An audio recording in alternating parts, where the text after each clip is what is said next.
I know. It's a really harsh statement, isn't it? But almost every coach that I've ever worked with has said the same thing. When I talk to them about the importance of mental preparation for themselves and their athletes, we just don't have time. Now, I've been doing this for over 25 years, and the reality is I just don't buy it.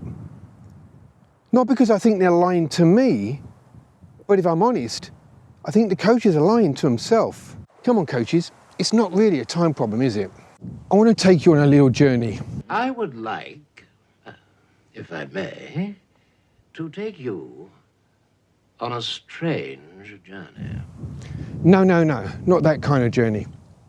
This is a journey that started with one of my students at the university asking me, why don't more organisations utilise performance psychology and mental skills in their everyday training? So I said to him, ask the organisation you're working with. The following week he came back and he said to me, I asked him. And I said to him that I'm learning all this stuff at university, but you're not utilising it in my coaching. And they turned around and said to him the typical thing. We just don't have time. We've got to spend more time on the training and the skills and the development. It's this that's a challenge. It's this mindset that I think is holding performance and particularly high performance organisations back. Let's be frank, coaching is a much harder and more brutal industry than most people give it credit for, or even value it. Your job is on the line every week and you hand over that control to a whole bunch of other people. Often, their performance dictates whether you as a coach stay employed. So coaching, without a doubt, is a really harsh environment. And so it makes sense why coaches on some level want to maintain that sense of control. Put it this way. You've all been in a vehicle when you've left home and you've driven up the street and you think to yourself, if I close the garage door, did I turn the gas off? What about the water? Have I locked the front door? Have I got the kids in the back of the car? And my wife's favourite one, did I turn the hair straightener off? It's that fear of what may happen, the fear of the consequence of something that you just haven't done or you've forgotten. That's tough. That's a tough place to come from.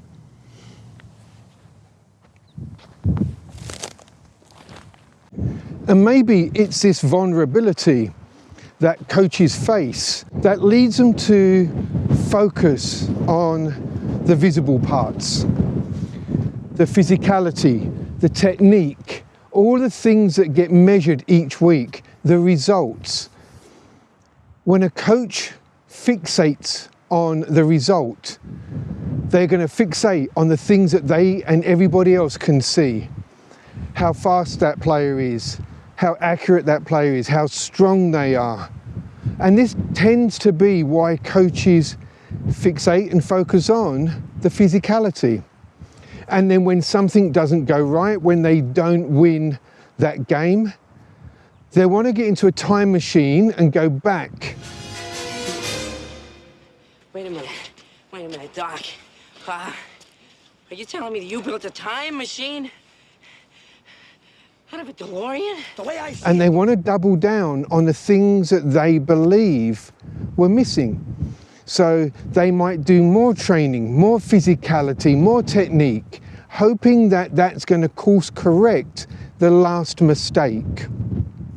And this is where I think coaches can sometimes get it wrong and why they do lie to themselves.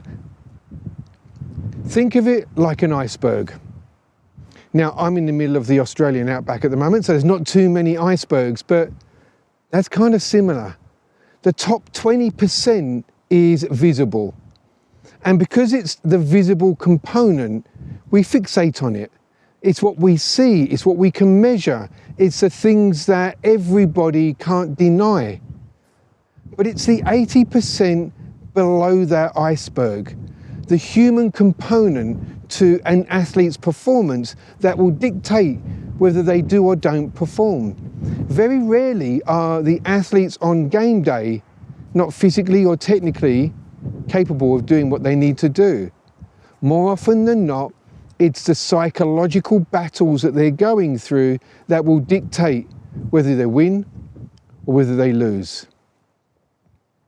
And this is why I think every club at every level in every sport should seriously consider that the mental preparation of your athletes is not to replace the technical or the physical, it's to support and enhance it.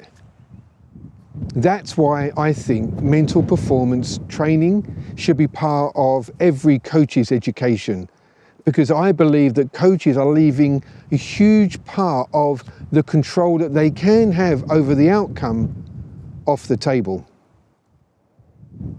So going back to my uni student who asked why this wasn't part of every single coach's education plan, I think they lied to themselves. There's so much investment in the technical and in the physical, and that's so visible that they think that's what makes the biggest difference. I know when I was a coach, that's what I focused on, because I was told that's the right thing to focus on. I know better now. And so, if you are a head coach, ask yourself, are you getting the 80% of that athlete that isn't physical or technical? Are you getting that humanistic component of your performers? Or does that scare you? And if it scares you, what are you going to do about that? Thanks for listening. I hope you found it useful. The principles used in this podcast were developed through the Smart Mind, the #1 resource hub to learn the cutting-edge techniques and mental skills used by world-class athletes and coaches to achieve podium finish every time. You can't be serious, man. You cannot be serious! It's a really big rock.